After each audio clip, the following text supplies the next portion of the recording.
Nama Irjen Teddy Minahasa tengah disorot atas dugaan terlibat peredaran narkoba di Indonesia.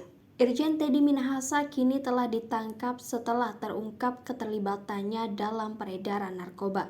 Kapolda Sumatera Barat ini ternyata diam-diam menjual barang bukti narkoba seberat 5 kg demi memperkaya dirinya.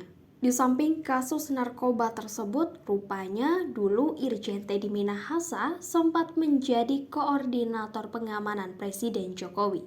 Sayangnya kinerja Irjen Teddy Minahasa kala itu justru membuat Presiden Jokowi tak nyaman.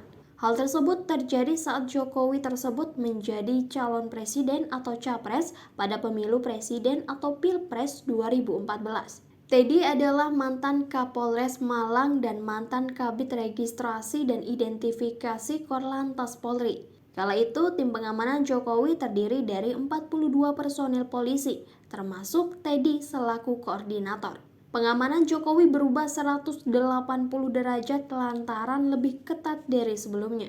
Jika sebelumnya pengawal Jokowi kerap berjalan di belakang, kala itu para pengawal Jokowi dari polisi kerap berada di depan. Di lapangan, tidak jarang Teddy dan personelnya mendorong, memukul, dan membentak warga yang berebutan salaman atau berfoto bersama saat Jokowi belusukan. Hal itu tak hanya menimpa masyarakat tetapi juga wartawan. Tampilan pengawal baru Jokowi ini juga tidak lepas dari perhatian masyarakat. Sebab semua pengawal mengenakan safari putih sehingga keberadaan mereka sangat mencolok perhatian. Karena Teddy Minahasa, Jokowi pun mulai merasa tidak nyaman.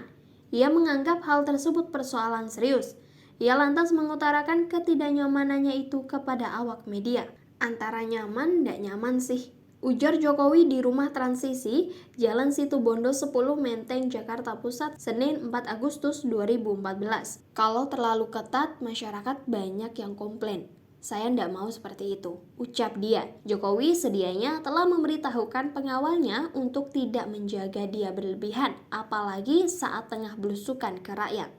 Namun dia mengaku hal itu kadang tidak berhasil. Tak berselang lama ia pun mengganti Teddy sehingga tak lagi menjadi koordinator tim pengamanannya.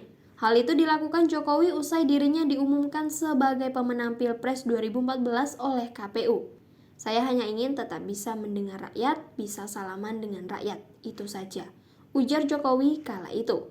Sebelumnya, Polda Metro Jaya telah menetapkan Teddy Minahasa sebagai tersangka dugaan kasus peredaran narkoba jenis sabu. Direktur Reserse Narkoba Polda Metro Jaya Kombes Mukti Juharsa mengatakan penetapan tersangka dilakukan setelah sebelumnya penyidik memeriksa Teddy sebagai saksi. Sudah ditetapkan Bapak TM jadi tersangka, ujar Mukti di Mapolres Metro Jakarta Pusat Jumat 14 Oktober 2022.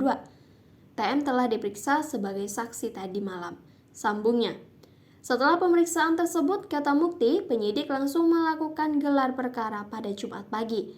Dari situ penyidik memutuskan status Teddy dalam kasus peredaran narkoba jenis sabu yang menjeratnya.